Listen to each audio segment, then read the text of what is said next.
Terima kasih sudah setia selalu menonton di channel ini, tak lupa saya doakan kalian dan sekeluarga sehat selalu. Bab 216, apa aku bilang, biarkan kamu pergi. Seolah menyadari arti kalimat ini, setelah mengatakan ini, rona merah yang tidak wajar di wajah cantik Melissa menghilang dalam sekejap. Aiden sedikit mengernyit, menatapnya, dan tidak berkata apa-apa. Di belakang mereka, Nico dan Harun saling memandang dengan ekspresi aneh apa maksud wanita tertua dari keluarga Wang ini. Apa itu mungkin? Harun, khususnya, memandang Melissa dengan mata berbinar, dan semakin dia memandangnya, dia menjadi semakin puas. Saya tidak menyangka sepupu saya yang begitu tertutup bisa menjatuhkan wanita tertua dari keluarga Wang tanpa bergerak. Sungguh menakjubkan. Jika orang tua itu tahu, dia akan sangat senang, bukan? Bagaimanapun, kekuatan keluarga Wang sangat menakutkan. Sebagai salah satu dari 4 keluarga besar di ibu kota, latar belakang keluarga Wang tidak lebih lemah dari keluarga Palmer. Jika keluarga Wang membantu, mungkin akan lebih mudah berurusan dengan keluarga Palmer. Pada saat yang sama, Bailey juga melihat ke arah Melissa, dan ekspresinya sangat rumit saat ini. Ketika Melissa tiba-tiba dipindahkan ke sekolah menengah Muteburi, dia tahu bahwa gadis ini memiliki latar belakang yang bagus, tetapi dia tidak pernah menyangka bahwa latar belakang Melissa akan begitu hebat sehingga bahkan penatua Flip dari Istana Surgawi ini pun sangat takut padanya. Melissa, aku tidak menyangka kamu akan berisik setelah tidak bertemu selama beberapa hari. Maureen akhirnya tidak bisa menahan diri untuk berbicara, dengan cibiran di wajahnya dan berkata, bahkan jika aku mau untuk menyenangkan pacar kecilmu, tidak perlu membahayakan keluarga Wang. Apakah kamu tahu apa yang baru saja kamu katakan? Cek, untuk membela pacar kecilku, aku harus membuat beberapa musuh kuat bagi keluarga Wang. Aku ingin tahu bagaimana perasaan Tuan Wang jika dia tahu apa yang telah dilakukan oleh cucunya yang berharga. Frederick juga berkata tanpa ekspresi, Nona Wang, berhati-hatilah dengan perkataanmu. Shen Ronghuan menarik napas dalam-dalam dan berkata dengan suara yang dalam, meskipun keluarga Shen kami bukanlah keluarga kaya di Kyoto seperti keluarga Wang, kami bukanlah orang yang bisa diganggu sesuka hati. Jika Nona Wang ingin berkelahi, keluarga Shen-ku akan menemanimu. Cih, Melissa menyingsingkan lengan bajunya dan berkata dengan nada meremehkan, mengapa kamu mengancamku hanya karena kamu adalah sekelompok sampah? Aku tidak membutuhkan dukungan dari keluarga Wang, aku akan membunuh kalian semua sendirian. Wajah Maureen dan selebriti lainnya sangat gelap. Melissa ini lebih sombong dari Aiden. Aiden memandang Melissa dengan wajah aneh. Dia sudah beberapa hari tidak bertemu gadis ini. Kenapa dia tiba-tiba tampak menjadi orang yang berbeda? Kemampuan untuk menarik kebencian ini sungguh luar biasa. Hanya beberapa kata saja telah menarik kebencian Frederick dan lainnya. Robert, yang diam, menatap Melissa dengan penuh arti. Apakah gadis kecil ini sengaja membuat kesal Maureen dan yang lainnya untuk mengurangi tekanan pada Aiden? Saya tahu bahwa teman kecil Aiden memiliki kekuatan yang luar biasa dan tidak takut pada kami. Namun, jika Anda benar-benar membunuh salah satu dari orang-orang ini di tempat hari ini, Anda tidak hanya akan membentuk perseteruan mematikan dengan keluarga di belakang mereka, tetapi juga memprovokasi Istana Surgawi Sundari. Bahkan Tuan Kai tidak akan bisa melindungimu kalau begitu. Apakah kamu masih akan membunuh orang sekarang? Aiden memandangnya tanpa ekspresi dan mengucapkan satu kata pun. Membunuh. Dia harus membunuh orang ini. Dia juga harus membangun kekuatan ini. Jejak kemarahan muncul di wajah Robert, dan dia dengan dingin mendengus, oke. Isi daya sendiri. Abu. Kamu memimpin tim kecil untuk melindungi Nona Bai dan yang lainnya. Pasukan siluman yang tersisa akan segera membentuk formasi serangan. Ya. Para prajurit yang telah menunggu tiba-tiba berdiri dan segera mengepung Aiden dan Melissa. Aiden sedikit mengernyit, dan hendak bergerak ketika Melissa tiba-tiba mencibir, mengeluarkan tanda dari tangannya, dan tiba-tiba mengangkatnya. Perintah yang mulia ada di sini, siapa yang berani sombong? Wow. Para prajurit tampak kaget, tanpa sadar mereka saling memandang dan kehabisan ide. Istana Surgawi Kerajaan Sundari dipimpin oleh 4 yang mulia di puncak transformasi. 4 yang mulia dihormati sebagai dewa oleh semua orang di tentara siluman dan Istana Surgawi. Melihat perintah Tuhan itu seperti melihat Tuhan. Meskipun mereka tahu aturannya, mereka belum pernah melihat perintah Tuhan yang sebenarnya, dan mereka tidak bisa maju atau mundur pada saat yang bersamaan. Ketika Robert melihat tanda itu, ekspresinya sangat terkejut, ekspresinya berubah drastis, dan dia segera membungkuk dan berkata, "Kepala Tetua Houston Istana Surgawi, saya telah melihat Ordo yang mulia Kait." Ketika Joel dan tentara lainnya melihat ini, meskipun ekspresi mereka tidak mau, mereka harus membungkuk dan berkata, "Saya telah melihat perintah Tuhan." Melihat adegan ini, Mauren dan yang lainnya benar-benar tercengang. Apa yang sedang terjadi di sini? Melissa benar-benar mendapat perintah Tuhan.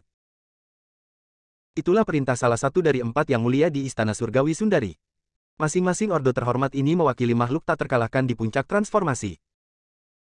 Sementara semua orang terkejut dan ngeri, ketika kekuatan mental Aiden menyapu token perunggu itu, sedikit kejutan muncul di matanya. Sebenarnya masih ada kekuatan spiritual yang tersisa pada token ini. Tampaknya itu adalah kekuatan spiritual dari apa yang disebut Master Angin. Meskipun kekuatan mental ini tidak kuat, ia sangat ulet, saya khawatir tuannya sudah mendekati apa yang disebut puncak transformasi. Selangkah lebih maju, saya khawatir itulah yang disebut alam ilahi. Memikirkan hal ini, mata Aiden menunjukkan sedikit ketertarikan. Tanpa diduga, guru terhormat dari Istana Surgawi ini benar-benar telah mencapai titik ini. Jadi, mungkinkah masih ada orang kuat di alam dewa yang hidup di Sundari? Huff. Melissa mencibir, "Tetua Flip, kakek Kait memintamu mengundang Aiden menjadi inspektur Istana Surgawi. Begini caramu mengundangnya. Dan kalian tentara siluman sebenarnya berani berurusan dengan inspektur Istana Surgawi secara pribadi. Siapa yang memberimu keberanian?" Joel dan yang lainnya pucat, berkeringat, dan menundukkan kepala, tidak berani berbicara. Meskipun Tuan Valdeswu sangat kuat, dibandingkan dengan 4 orang bijak Istana Surgawi, dia tidak mengesankan sama sekali. Robert memasang wajah jelek dan berkata sambil tersenyum pahit, "Nona Wang salah paham tentang kami." "Salah paham?" Melissa mencibir, "Kenapa aku salah paham padamu? Kakek Kait memintamu untuk menghentikan perkelahian, tapi kamu tidak mematuhi perintah kakek Kait dan bekerja sama dengan orang-orang ini untuk menghadapi Aiden. Bagaimana aku bisa salah paham padamu?" Wajah Robert memerah karena cemas. "Mes, permintaannya terlalu banyak.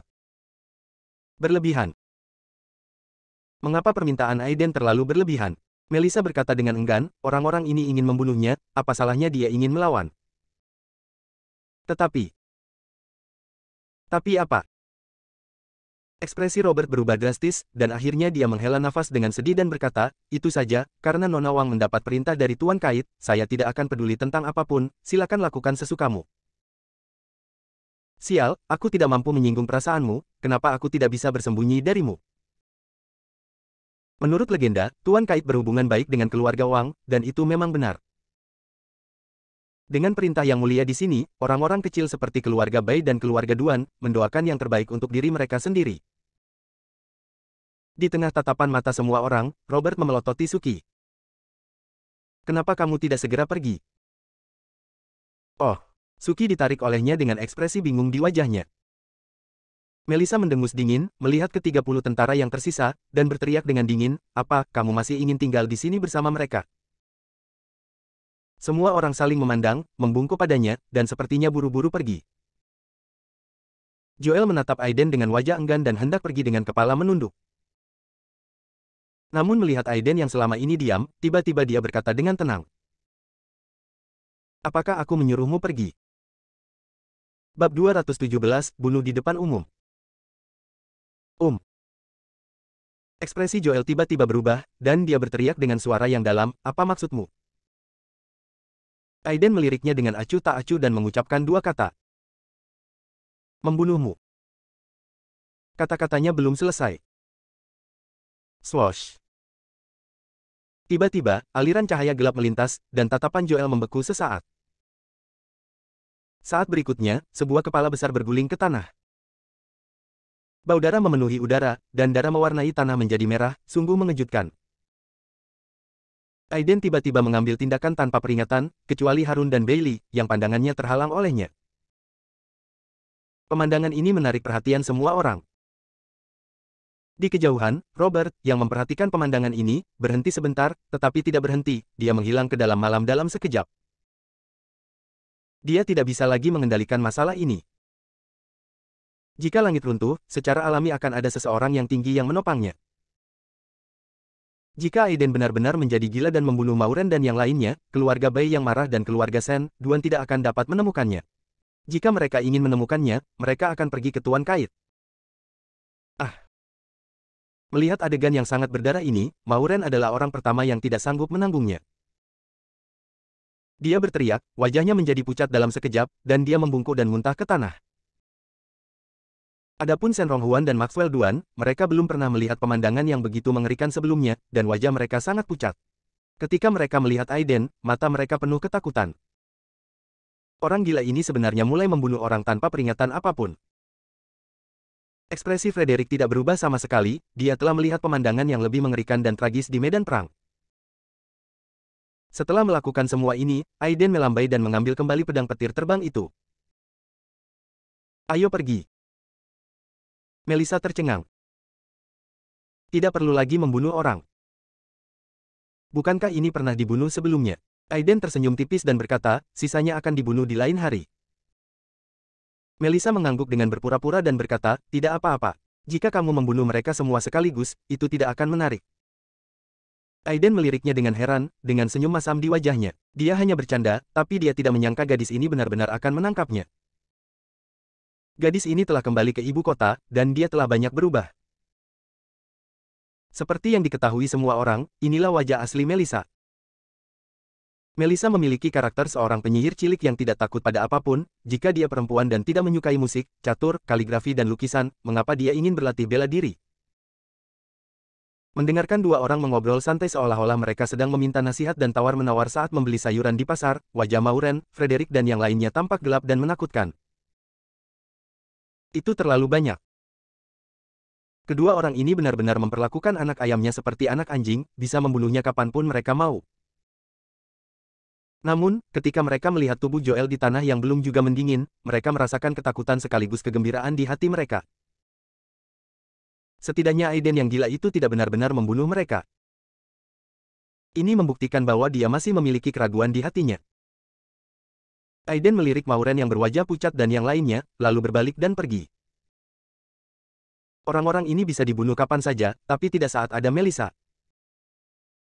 Kalau tidak, hal-hal ini mungkin melibatkan dia. Meskipun keluarga Wang sangat kuat, keluarga Bai juga tidak lemah, belum lagi keluarga Duan, keluarga Shen, De. Aiden tidak suka berhutang budi, jadi dia hanya membunuh satu tuduhan, yang bisa dianggap sebagai penegasan otoritasnya. Tunggu sampai Aiden dan rombongannya pergi. Segera, tim pengawal berbaju hitam datang untuk membersihkan tanah. Wajah Mauren sangat muram. Dia memandang Frederick dan yang lainnya dan berkata, Tuan Muda Duan, ada beberapa hal yang harus saya lakukan di sini, jadi saya tidak akan menemani kalian bertiga lagi. Dengan hal seperti ini, tidak perlu melanjutkan apa yang disebut perjamuan masuk. Iya. Frederick mengangguk tanpa ekspresi, melihat kepergian Mauren dengan mata yang sangat dalam. Mulai sekarang, kalian berdua, menjauhlah dari Mauren ini. Frederick tersenyum dingin dan berkata, Nona Bai, saya khawatir dia benar-benar tersinggung oleh Aiden. Jika dia menjadi gila, tidak ada dari kita yang bisa mengendalikannya. Juga, Aiden itu, sebaiknya jangan memprovokasi dia. Wajah Maxwell Duan menunjukkan sedikit keengganan, kalau begitu, lupakan saja ini. Diam. Frederick menjadi marah ketika dia mendengar apa yang dia katakan. Tahukah kamu kalau aku hampir terbunuh olehmu? Bajingan Logan itu hanya ingin mati sendiri, tapi dia sebenarnya ingin menyeret kita bersamanya. Saat kamu kembali kali ini, segera kembali menjadi tentara. Kamu tidak diperbolehkan kembali dalam waktu 1 tahun. Maxwell Duan tidak berani membalas ketika dia melihat kakak laki-lakinya marah. Shen Ronghuan menasihati, sepupu, jangan marah. Maxwell juga mencoba membalaskan dendam kakak tertuaku kali ini, jadi jangan salahkan dia.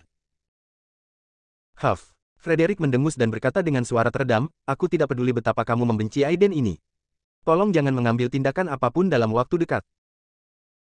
Orang ini adalah orang gila yang melanggar hukum, belum lagi keluarga Wang yang memiliki sikap tidak jelas di belakangnya. Sepupu, maksudmu kita benar-benar membiarkan orang lain menindas kita? Shen Ronghuan mengerutkan kening. Frederick mencibir dan berkata dengan ringan, tentu saja tidak. Hanya saja ada orang yang lebih membenci Aiden ini daripada kita sekarang. Shen Ronghuan memikirkannya lagi, dan matanya tiba-tiba berbinar. Keluarga Cliff. Kedua anak kepala keluarga Cliff semuanya dibunuh oleh Aiden, apakah kamu takut keluarga Cliff menjadi gila kali ini?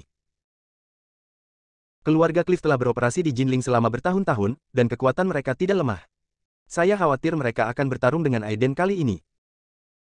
Ada juga Mauren yang sangat bersemangat. Dia menderita kerugian besar di tangan Aiden kali ini. Situasinya menjadi jelas, kami tidak akan mengambil tindakan lagi.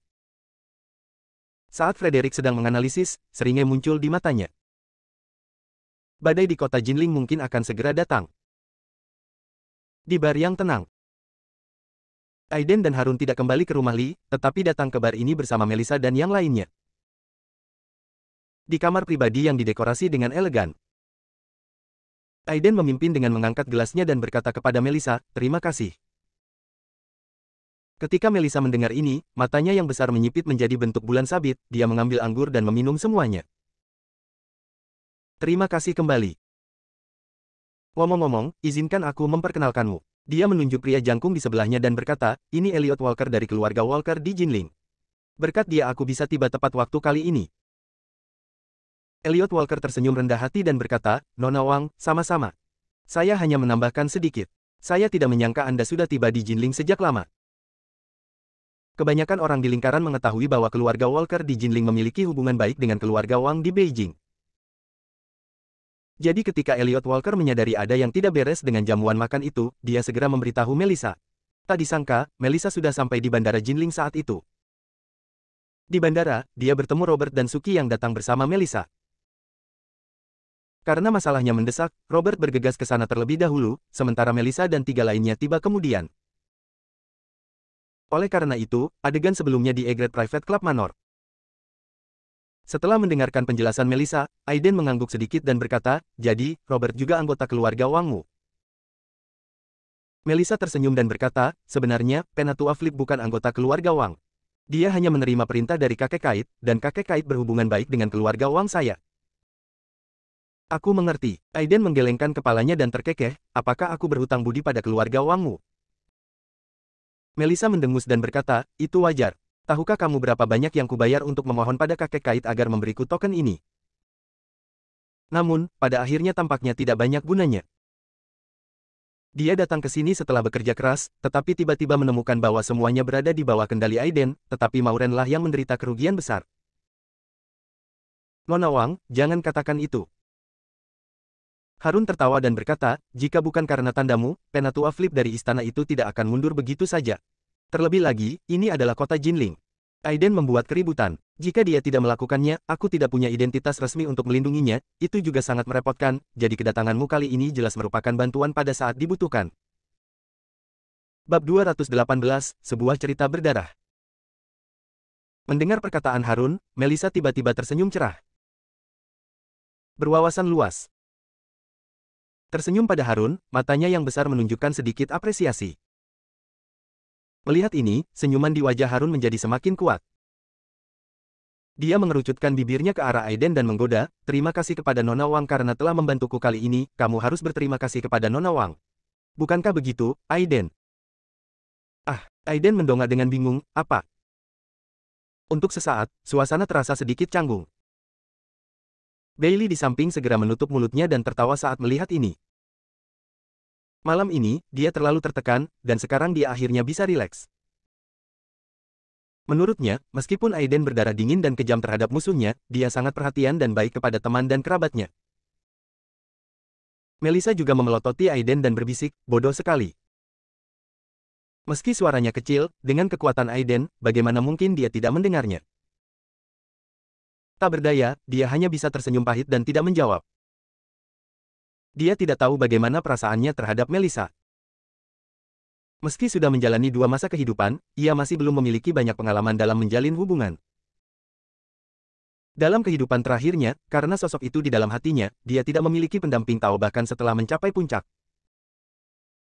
Dalam kehidupan ini, saat dia melihat Melissa untuk pertama kalinya, dia kesurupan sejenak. Namun setelah kesurupan, dia tahu bahwa Melissa hanyalah Melissa dan tidak bisa menjadi sosok yang ada di lubuk hatinya. Teori reinkarnasi hanyalah sebuah kata yang menghibur. Tanpa sengaja mengendalikannya, Aiden banyak minum kali ini. Namun meski begitu, tubuhnya yang kuat hanya sedikit berasap, dan dia tidak berniat mabuk sama sekali. Setelah Harun dan yang lainnya mabuk, Aiden dengan santai membuat lingkaran pelindung, berdiri dan keluar dari kotak. Hari sudah larut malam. Hanya lampu jalan redup yang masih menyala, dan hampir tidak ada pejalan kaki di jalan tersebut. Barnya dekat dengan sungai, dan angin sepoi-sepoi bertiup, dan sedikit rasa mabuk yang tersisa di tubuh Aiden menghilang dalam sekejap. Aiden tiba-tiba menunjukkan senyuman masam. Nampaknya jika ingin mabuk, Anda hanya boleh meminum wine spiritual dan wine peri tersebut, namun mengingat situasi budidaya dan peradaban di bumi, mungkin sekte peri legendaris memilikinya. Sekte abadi, pada akhirnya saya harus melaluinya.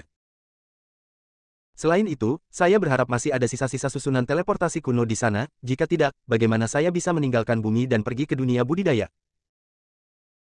Bagaimanapun, bumi hanyalah penjara, dan jalan kita sendiri masih berada di langit berbintang dan alam semesta. Menurut perhitungannya, akan menjadi keajaiban bagi aura bumi untuk memungkinkan dia mengolah ramuan emas.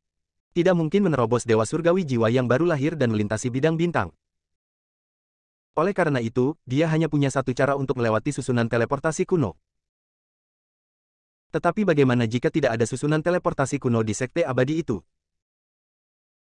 Lalu apakah aku akan terjebak di bumi ini seumur hidupku, hingga akhirnya tiba dan aku berubah menjadi Loes? Begitu pikiran ini keluar, pikiran itu dihapuskan oleh Aiden. Matanya tegas. Saya adalah dewa abadi yang melampaui kesengsaraan. Dalam kehidupan terakhir saya mampu tumbuh dari seorang biksu muda menjadi dewa abadi Emmanuel yang menguasai seluruh surga. Dalam kehidupan ini, saya pasti akan mampu menerobos semua rintangan dan meraih status tertinggi. Setelah menghela nafas panjang, wajah Aiden tiba-tiba kembali tenang, dan semua pikirannya tertekan di dalam hatinya. Masih terlalu dini untuk memikirkan hal ini sekarang. Tepat ketika dia hendak berbalik dan kembali, Melissa tiba-tiba muncul. Apa yang kamu lakukan di sini? Aiden menggelengkan kepalanya dan berkata, tidak ada. Ini sudah larut, ayo kembali. Mungkin karena efek alkohol, Melissa menggelengkan kepalanya, tidak berniat untuk kembali, rona merah muncul di pipi indahnya, dan dia berkata dengan lembut. Duduklah bersamaku sebentar. Mata Aiden bergerak sedikit dan mengangguk. Keduanya duduk berdampingan di tepi sungai. Cahaya bulan yang kabur terpantul di sungai, dan ombak berkilau tertiup angin, sungguh indah. Melissa memandangi sungai dengan mata tidak fokus. Aiden melihat profilnya yang damai dan tiba-tiba bertanya, apakah kamu tertarik untuk mendengarkan sebuah cerita? Melissa tersenyum dan berkata, oke. Aiden menarik napas dalam-dalam, dengan sedikit kenangan di ekspresinya, dan berkata perlahan, ceritanya adalah dunia lain, sama sekali berbeda dari bumi. Tidak ada teknologi di sana, hanya peradaban budidaya yang sangat makmur. Seperti para master dan master di bumi, mereka tidak pandai dalam hal apapun. Di dunia itu, ada seorang kultivator biasa kecil yang tidak populer. Selama petualangan di reruntuhan, kultivator muda biasa dikejar oleh orang lain untuk memperjuangkan keberuntungan. Ketika dia putus asa, dia diselamatkan oleh peri dari sekte budidaya besar. Di mata pemuda itu, peri adalah peri di langit, jadi dia secara alami tergerak. Kecantikan menyelamatkan seorang pahlawan. Apakah peri itu cantik? Tanya Melissa sambil menyeret pipinya. Cantik. Aiden tersenyum dan berkata, secantik kamu. Wajah Melissa memerah, apakah nanti mereka berkumpul? Aiden mengangguk, lalu menggelengkan kepalanya. Melissa bertanya dengan bingung, apa maksudmu dengan mengangguk dan menggelengkan kepala lagi? Aiden terkekeh dan berkata, mereka bersama, tapi kemudian peri itu mati karena panik untuk menyelamatkan pemuda itu, dan dia bahkan tidak memiliki kesempatan untuk bereinkarnasi. Kemudian, bahkan jika kultivator kecil biasa itu kemudian mencapai alam penguasa 10.000 dewa, dia tidak membangkitkan perilagu pada akhirnya. Melissa mengerutkan bibirnya, tragedi yang sangat berdarah. Setelah mengatakan itu, dia tiba-tiba berdiri dan pergi. Ayo pergi, bawa aku kembali. Namun, Aiden tidak melihat jejak kesurupan di mata Melissa. Peri dari dunia lain. Mungkinkah itu aku? Matanya berkedip, tapi dia tidak mengatakan apapun pada akhirnya. Pada saat yang sama, ruang rahasia keluarga Cliff. Di bawah cahaya redup, Teddy Cliff sedang duduk di sofa dengan wajah pucat, mata terpejam, dan alisnya terangkat. Di depannya ada satu set teh berharga yang pecah berkeping-keping. Kalau dipikir-pikir, suasana hatinya sedang sangat buruk. Di belakangnya, berdiri seorang lelaki tua berkulit hitam, yang merupakan pengurus rumah tangga tua keluarga Cliff. Setelah beberapa menit hening, dan ketika suasana menjadi sangat menindas, Teddy Cliff akhirnya membuka matanya. Matanya merah darah dan wajahnya sangat ganas, seperti binatang buas yang memilih manusia untuk dimakan. Apa yang terjadi? Kenapa orang yang kamu undang belum datang? Tuan, mohon tenang. Utusan pembunuh tersembunyi akan segera datang. Cepat, cepat. Aku tidak ingin menunggu lebih lama lagi, aku ingin nyawa binatang kecil itu sekarang. Tuan, apakah Anda yakin ingin melakukan ini? Jika Tuan Palmer dari ibu kota menyarankan agar Anda mengutamakan situasi secara keseluruhan, jangan memprovokasi Aiden untuk saat ini. Panggilan. Teddy Cliff tersentak, menatap lelaki tua itu, dan meraung seperti binatang buas. Binatang kecil itu membunuh putra dan putriku sendiri, dan keluarga Palmer masih ingin aku menanggungnya. Haha, kali ini, aku harus membunuh binatang kecil itu. Kamu binatang kecil, tidak ada yang bisa menghentikanku. Jika Tuan Palmer berani menghentikanku, jangan salahkan aku karena membeberkan skandal yang dia lakukan pada adik-adiknya saat itu. Aku tidak punya apa-apa lagi, aku akan berusaha sekuat tenaga untuk membunuh binatang kecil itu. Wajah lelaki tua itu membeku, dan dia memaksakan diri untuk tersenyum dan berkata, jangan khawatir, Tuan. Seseorang yang pembunuh tersembunyi itu akan mengambil tindakan. Selama Aiden bukanlah orang kuat yang tak terkalahkan di puncak transformasi. Aduh, dia pasti akan mati. Begitu dia selesai berbicara, ponselnya tiba-tiba berdering, dia membukanya dan melihat, dan berkata dengan gembira di wajahnya, Tuan 17, yang bersembunyi di persembunyian, ada di sini. Teddy Cliff menarik napas dalam-dalam dan berkata dengan suara yang dalam, pergi dan undang dia segera. Segera, seorang pria muda berjubah hitam mengikuti pria tua itu masuk. Wajah pemuda itu pucat, dan meridian birunya terlihat jelas. Setelah dia masuk, suhu di seluruh ruang rahasia bawah tanah langsung turun ke titik beku. Bab 219, Pedang Changming Abadi. Tuan 17. Teddy Cliff berteriak dengan sedih, kamu harus membantuku kali ini. Pemuda itu tersenyum ringan, Tuan Cliff, jangan cemas. Karena aku setuju untuk datang kali ini, aku tidak akan mengecewakanmu. Kamu harus memahami apa yang kami maksud dengan bersembunyi atas nama pembunuhan. Selama kamu dapat membayar harga yang cukup, kami bahkan dapat membunuh para master hebat di tahap akhir transformasi. Teddy Cliff menarik napas dalam-dalam dan berkata dengan suara yang dalam, saya merasa lega dengan kata-kata Tuan Seventeen. Pemuda bernama Seventeen mengangguk dan berkata, saya ingin tahu siapa yang akan dihadapi keluarga Cliff kali ini, mengapa Anda ingin saya melakukan tindakan? Apakah keluarga Cliff ingin berurusan dengan orang di belakang keluarga Walker? Atau apakah itu Pak Tua Flip dari Houston Istana Surgawi? Tuan 17 salah paham. Teddy Cliff menggelengkan kepalanya, wajahnya dingin, dan dia mengertakkan gigi dan berkata, yang harus aku hadapi kali ini adalah seorang anak laki-laki bernama Aiden. Aiden. Pemuda itu sedikit mengernyit dan berpikir sejenak, dengan ekspresi terkejut di wajahnya. Tapi Aiden, tuan muda yang menjadi terkenal di Muteburi akhir-akhir ini. Ya, Teddy Cliff berkata dengan tatapan ganas, itu binatang kecil itu. Dia membunuh putriku terlebih dahulu, lalu putraku. Kebencian ini tidak dapat didamaikan. Berapapun risikonya, aku akan membunuhnya. Pemuda itu mengerutkan kening dan tidak berbicara lama. Tuan Cliff, tahukah Anda betapa menakutkannya Aiden yang akan Anda bunuh? Dia memandang Teddy Cliff dengan acuh tak acuh dan berkata dengan suara yang dalam, sejauh yang saya tahu, dia pernah bertarung melawan 5 tuan yang kuat sendirian di Muteburi, dan 4 dari mereka tewas, dan hanya 1 yang lolos dengan luka serius. Dan salah satunya adalah Tuan Raylin, teman baik keluarga Cliff. Pemuda itu memandang Teddy Cliff dengan setengah tersenyum, dan berkata, jika dia bisa melakukan ini, kekuatannya pasti tidak akan lebih rendah darinya dari Master Agung di tahap akhir transformasi. Seorang master hebat di tahap akhir transformasi, dia adalah sosok di puncak seni bela diri. Meskipun pembunuh tersembunyi kita adalah organisasi pembunuh nomor 1 di Sundari, akan memakan banyak biaya untuk berurusan dengan master top seperti itu. Tuan Cliff pasti mampu membayar harga seperti itu. Mata Teddy Cliff gelap seperti air, dan dia mengertakkan gigi dan berkata, jangan khawatir, Tuan 17, selama Anda bisa membunuh binatang kecil itu, saya pasti akan membayar harga yang memuaskan Anda. Pemuda itu tersenyum tipis dan berkata, tidak ada dasar untuk apa yang Anda katakan. Jika Anda ingin membunuh para master besar di tahap akhir transformasi, Anda harus mengirimkan master yang juga berada di tahap akhir transformasi. Para master ini tidak membutuhkan banyak uang lagi, kecuali mereka mendapat bantuan seni bela diri. Apakah ada harta dari abadi surgawi dan harta budidaya duniawi yang menarik baginya, Tuan Cliff? Meskipun Teddy Cliff sangat tidak puas di dalam hatinya, dia tidak berani menunjukkannya ke permukaan. Dia menarik napas dalam-dalam dan berkata dengan sungguh-sungguh, saya tidak punya harta apapun di sini, tapi saya punya berita yang saya yakini akan menarik minat Tuan 17. Pemuda itu tersenyum acuh tak acuh dan berkata, oh, berita apa? Mata Teddy Cliff bersinar, dia menatapnya, dan berkata-kata demi kata, tentang rahasia gua legendaris di Pulau Peri, Changming Sword Immortal, Myanmar. Saat berikutnya, pemuda itu tidak bisa lagi menjaga ketenangannya. Ekspresinya penuh dengan keterkejutan. Butuh beberapa saat baginya untuk kembali sadar.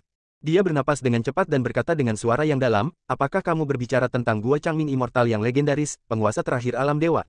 100 tahun yang lalu.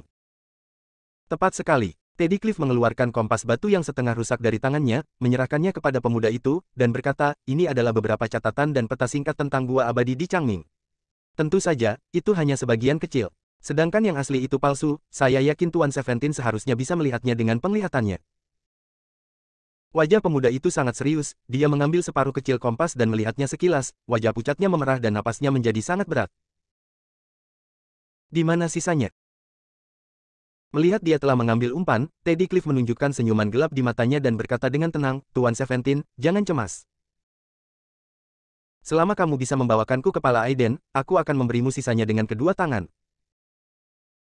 Pemuda itu tidak berbicara. Dia dengan sungguh-sungguh menyingkirkan separuh kecil kompas, menatap tajam ke arah Teddy Cliff, dan berkata, Tuan Cliff benar-benar tidak mengecewakan saya. Jangan khawatir, saya akan membawa separuh kompas ini kembali ke Dewan Presbyterian untuk dilihat. Saya yakin mereka akan membuat keputusan yang tepat. Juga, apa yang terjadi di Gua Abadi Changming sungguh luar biasa. Jika Tuan Cliff mengatakan sesuatu hari ini, sebaiknya kamu tidak berbohong, jika tidak, kamu tidak akan mampu menanggung akibatnya. Teddy Cliff tertawa sedih dan berkata, keluarga Cliff saya telah mencapai titik ini, apakah saya masih berani berbohong kepada Tuan Seventeen? Jangan khawatir, selama Aiden bisa dibunuh dengan hidden kill, aku pasti akan memberikan pecahan yang tersisa.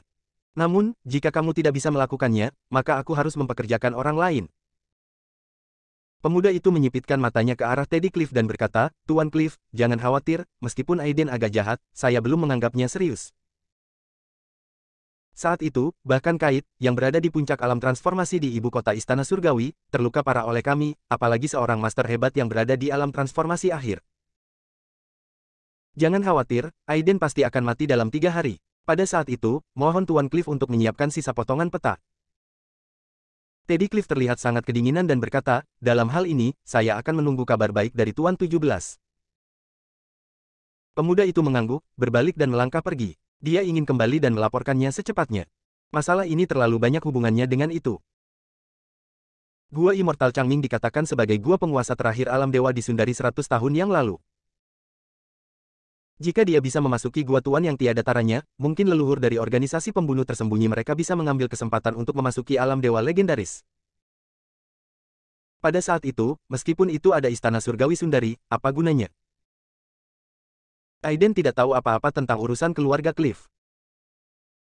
Meskipun dia membunuh Logan, keluarga Cliff tidak mengambil tindakan apapun, dan dia terlalu malas untuk memperhatikannya untuk saat ini. Dan Mauren benar-benar terdiam, dia tidak tahu apakah dia sedang mengembangkan suaranya atau hanya menyerah. Apa yang terjadi di klub Bailu malam itu juga tersebar. Meskipun beberapa detailnya tidak begitu jelas, nama Aiden dikenal oleh kalangan atas di kota Jinling dan bahkan provinsi Houston. Tidak ada alasan lain, justru karena Mauren dari keluarga Bai dikalahkan sepenuhnya di depannya. Selain itu, bahkan orang-orang dari Departemen Khusus Istana Surgawi Sundari merasa malu di depan Aiden untuk sementara waktu, seluruh kalangan atas di kota Jinling sangat ingin tahu tentang Aiden. Meski penasaran, dia tak berani menghubunginya. Karena Aiden punya terlalu banyak musuh. Hanya dalam beberapa hari, dia menyinggung keluarga Duan, keluarga terbesar di Provinsi Houston, keluarga Sen, kelompok miliarder, keluarga Cliff, keluarga mapan di Provinsi Houston, dan keluarga Bai di ibu kota. Konon segala sesuatu yang indah di mata akan hancur. Menurut mereka, jika Aiden begitu sombong, bahkan jika keluarga Wang ada di belakangnya, masalah besar pasti akan terjadi. Aiden tidak repot-repot memperhatikan urusan luar. Hari berikutnya. Halaman belakang villa keluarga Lee. Aiden dan Jonathan duduk berhadapan. Aiden, gadis keluarga Bai telah menderita kerugian besar darimu kali ini. Aku khawatir dia tidak akan melepaskannya. Apa yang akan kamu lakukan? Jonathan menyesap teh dan perlahan berkata, keluarga Bai tidak lemah di ibu kota, dan keluarga Palmer adalah salah satu dari 4 keluarga besar, jadi gadis dari keluarga Bai akan sulit untuk dihadapi. Kali ini, meskipun tujuan Aiden tercapai. Di kalangan atas kota Jinling, beberapa orang mengetahui tentang hubungan antara keluarga Lee dan Aiden, dan secara alami memahami sikap keluarga Lee. Meskipun orang-orang ini tampak kagum pada keluarga Lee di permukaan, siapa yang tahu apa yang mereka pikirkan di dalam hati? Aiden tertawa kecil, kakek, jangan khawatir. Jika Mauren itu benar-benar bodoh, aku akan menanganinya sendiri. Jonathan meliriknya dan menghela nafas, jika memungkinkan, lebih baik jangan membunuhnya. Jadi begitu. Jonathan juga mengangguk, seolah dia teringat sesuatu, dan hendak berbicara, ketika tiba-tiba Harun berlari sambil berkeringat deras. Kakek, Aiden. Ups, terjadi sesuatu. Bab 220, Valdes Wu. Melihat Harun bertingkah seperti ini, Aiden sedikit mengernyit dan berkata dengan nyaman, sepupu, jika ada yang harus kamu lakukan, tolong bicara pelan-pelan. Jangan khawatir.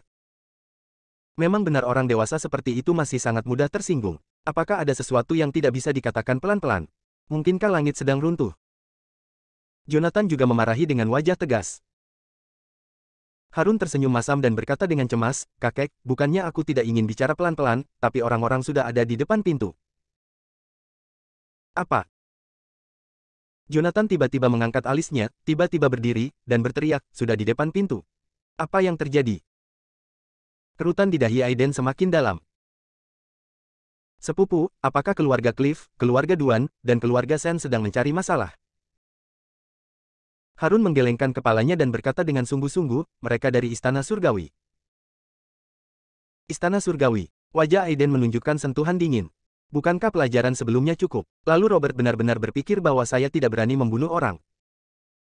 Kali ini bukan penatua Flip, Harun mengertakkan gigi dan berkata, orang itu mengaku sebagai kepala instruktur Houston Istana Surgawi, dan namanya sepertinya Valdes Wu. Apakah itu dia? Aiden langsung mengerti. Satu-satunya penyerang yang membunuh tentara siluman sendirian tampaknya adalah bawahan dari instruktur Valdes. Valdes Wu ini sepertinya memiliki hubungan dekat dengan Mauren, dan kemunculan Joel dan yang lainnya persis seperti perintah orang ini. Dalam hal ini, tidak ada yang aneh dengan kedatangannya hari ini.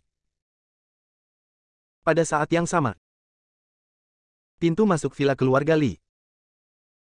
Nico dan 4 pengawal berbaju hitam tampak serius, memandang pria berambut pendek berpakaian hitam di depan mereka seolah-olah mereka sedang menghadapi musuh yang tangguh.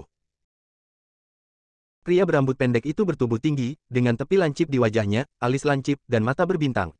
Dia tidak terlihat terlalu tua, tapi dia memberi kesan stabil dan berat pada orang-orang. Orang ini tidak lain adalah kepala instruktur Houston Istana Surgawi, Valdes Wu. Di Istana Surgawi, di bawah Robert, dia adalah orang ini.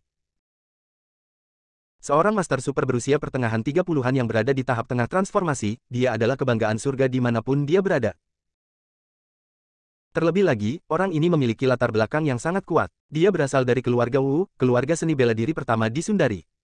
Meskipun lelaki tua dari keluarga Wu bukan salah satu dari 4 orang bijak Istana Surgawi, dia tetaplah seorang master yang tak terkalahkan di puncak alam transformasi dan memiliki kekuatan mengintimidasi yang kuat. Justru karena itulah keluarga Wu menempati posisi yang tak terbantahkan sebagai keluarga pertama di Sundari. Dimanapun dia berdiri, dia memberikan rasa penindasan yang kuat kepada orang-orang. Aku tidak ingin bertengkar denganmu, pecundang, aku mengatakannya untuk terakhir kalinya, minggir. Kalau tidak, jangan salahkan aku karena bersikap kasar. Wajah Nico sangat serius, Valdes Wu ini memberikan tekanan besar padanya. Dia bisa merasakan bahwa ketika menghadapinya, dia bahkan merasa seperti menghadapi Robert. Anda pasti tahu kalau Robert adalah seorang master hebat di tahap akhir transformasi, jika ia bisa memberinya perasaan yang sama, itu membuktikan bahwa budidaya bela diri Valdes Wu tidak lebih lemah dari Robert.